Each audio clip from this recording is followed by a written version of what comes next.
mingi, eggwanga Uganda lirina buli ekyetaagisa okukulaakulana. Ebyobugagga eby'omu ttaka ebitenkanika, nga bino byonna bigiwa enkizo okufuna endabika empya era eyeeyagaza. Okumala emyaka mingi, ebyenfuna by'eggwanga lino bibadde byesigamye nnyo ku by'obulimi n'amakolero amatonotono mu lugendo lw'enkyukakyuka zino ez'omuggondo. Waliwo enkolagana ey'okukolera awamu, ng'era enkolagana eno eri wakati wa gavumenti ya Uganda ne gavumenti y'eggwanga lya China, ng'era enkolagana eno etunuulidde okutwala mu maaso enkulaakulana y'eggwanga lino.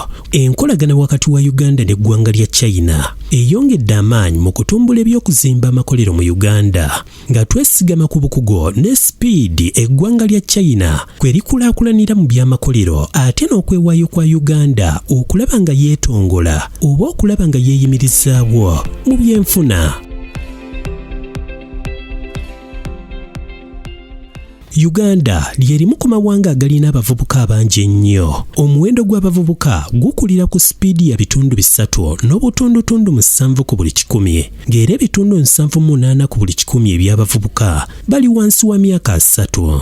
Buli mwaka abavubuka abawulira ddala akakadde kamu bayingira akatale k'emirimu okusobola okuyimirizaawo obulamu.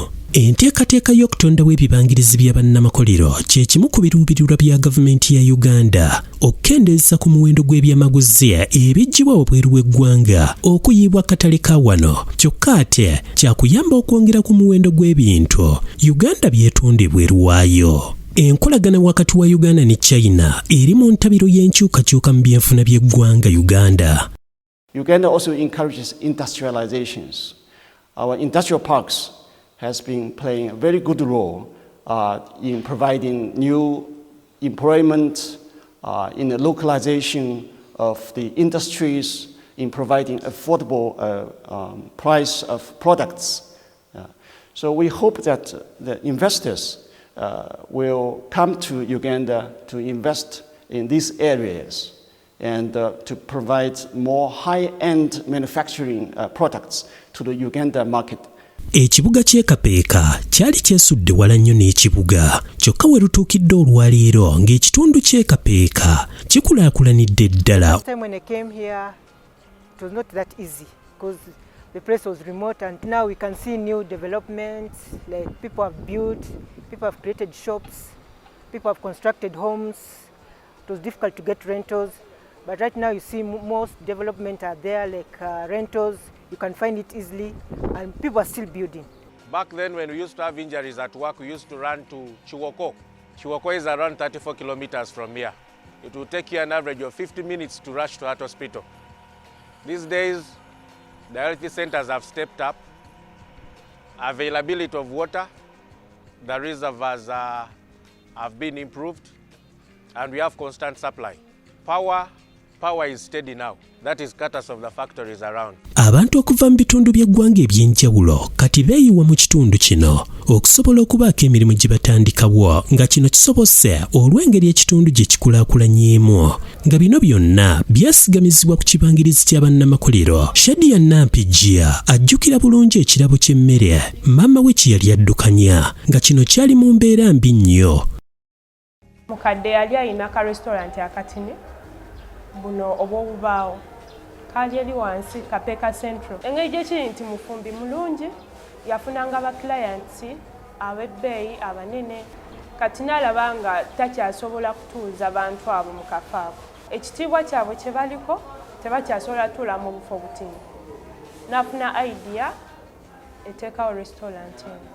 Ng'oggyeko embeera y'obudde ennungi mu Uganda, era ekkula lya Afrika lino lirina ebintu bingi nnyo ebikozesebwa mu kuweesa n'okukola ebyamaguzi eby'enjawulo. Gavumenti ya Uganda wansi wa Pulezidenti Yoweri Kaguta Museveni ekyagendera ddala mu maaso okuteekawo embeera ennuŋŋamu esobozesa bamusigansimbi. Right now we have about 80% or 85% come from local.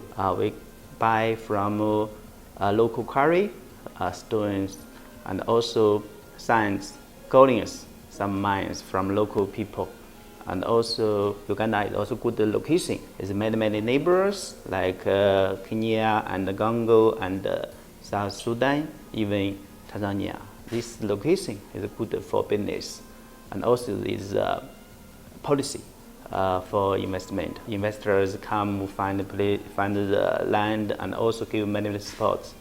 There's government friendly for business. Ekkolero lya tawuzi Kapeeka likozesa abakozi abawulira ddala 1,000 okuva mu Kapeeka. I never knew that I'd have attempt on some of the machinery. But when I came here, it's a hands-on. I can drive a sino truck. But by the time I came here, I could not even ride a motorbike. Can ride a motorbike. I have skills for operating a wheel loader, a forklift, and the 3-tired automobiles. HO&MU nga lino litudde ku bugazi bwa yiika 10 era nga likozesa abakozi abawulirira ddala nga bano bali eyo mu 10 nga n'okusingira ddala abawala abato. We have around 1,000 staff. They come from different parts of the country, and the highest percentage of staff that we have here are majorly women. This is a girls' environment and they are achieving a lot from here. This unit itself, I'm having 130. It's a big department, so I separate into sections, and each section has over 50 or 60 people, depending on how much work they are having. Single mothers, and we do have orphans here that have younger ones they are taking care of. I come from Kagat district. Since 2019, I've been here working as a supervisor. So I've been able to achieve so many things, businesses. I have a poultry business. That's where I managed to get some money, pay some school fees for my young sisters and brothers. Ekkolero lino nga terinnazimbibwa Kapeeka, abalimi b'ebibala abasinga obungi tebaalina katale gye baali basobola kutwala bibala byabwe, era abaalinanga obusobozi ebibala byabwe baabitwalanga butereevu mu katale Nakasero. This local community, before this factory, they were doing a Nakasero market. But you know, Nakasero market doesn't take the quantity of products that we take here. Because for us, we buy in tons. A 10-ton truck, we do 4 to 5 containers, fizzles, so that helped the local people here to have markets for their fruits. For here, you bring things on order, but in markets you have to look for customers. But for here, I'm not looking customers. When I get my order, I go and collect my fruits, and I bring at the factory, and they pay me cash.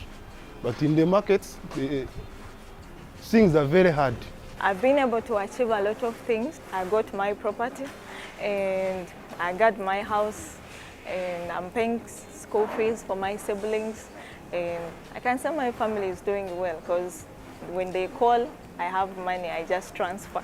I've messaged to the Chinese managers out there and for the founders of our company. Is a big thank you for starting this company, because if it wasn't here, then I don't know who would have employed me, but I've achieved a lot, so I thank them very much.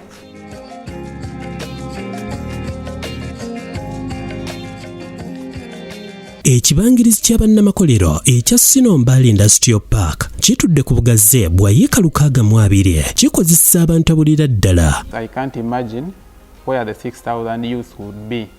That is after dropping out of school due to school fees or some other factors that I might not explain.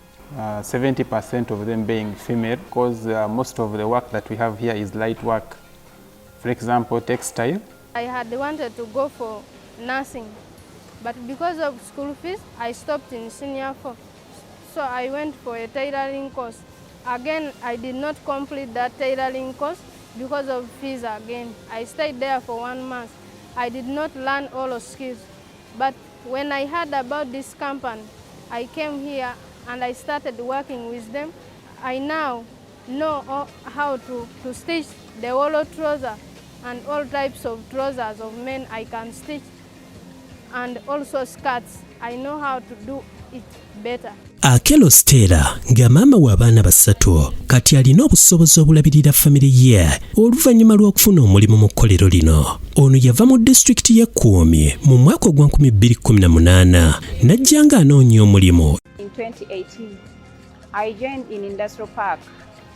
As I joined, I started with the work in residence. I worked in Chinese homes for 3 years. They taught me how to cook. I can do everything concerning Chinese cooking. They gave me training of tailoring. I got enough skills on tailoring, that is fashion and design. whereby if I get an opportunity to move outside the park, I can still fulfill my dreams as a single mother. So the time I've taken working with Chinese, at least I've gotten enough skills to move my life. I'm able to pay my children's school fees, and they're all in boarding schools without the hand of a man. That's why I appreciate the work of Chinese. At home, at least I have a backup behind there. Even if I leave, I've put something down for my survival. I have 3 cows, I have 6 sheep, and I have 4 pigs. In fact, they are producing now.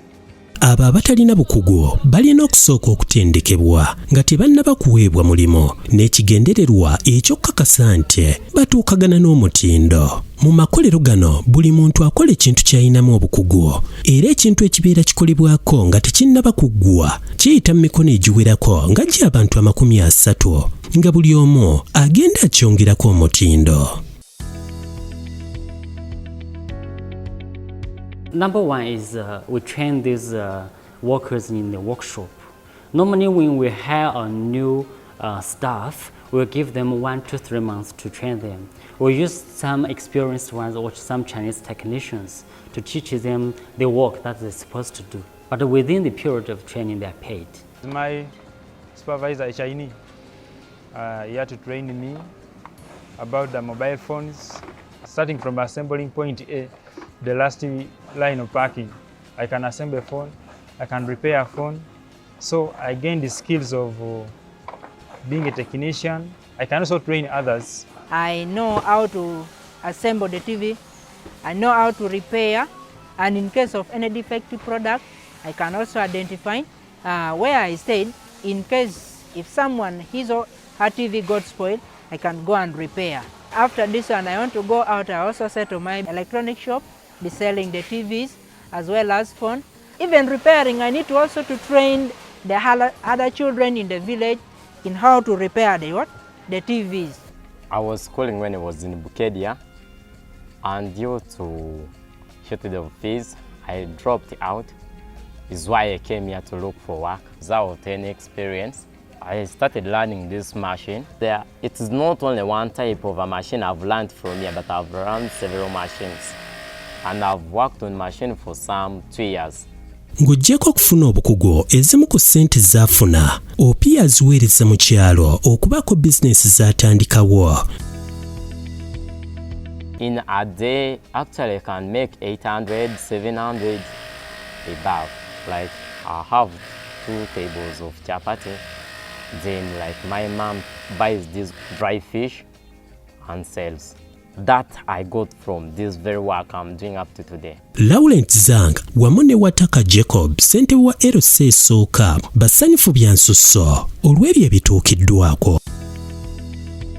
Before we came here, this park itself, the place is bushy, and around the park there's not so many people.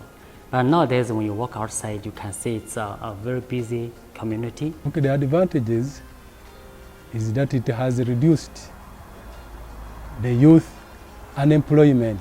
Apart from that, the nearby community have got market for their products, especially foodstuffs. Some have got money from renting houses to the workers who are working there. The land which is surrounding the park has increased the value. So people are enjoying.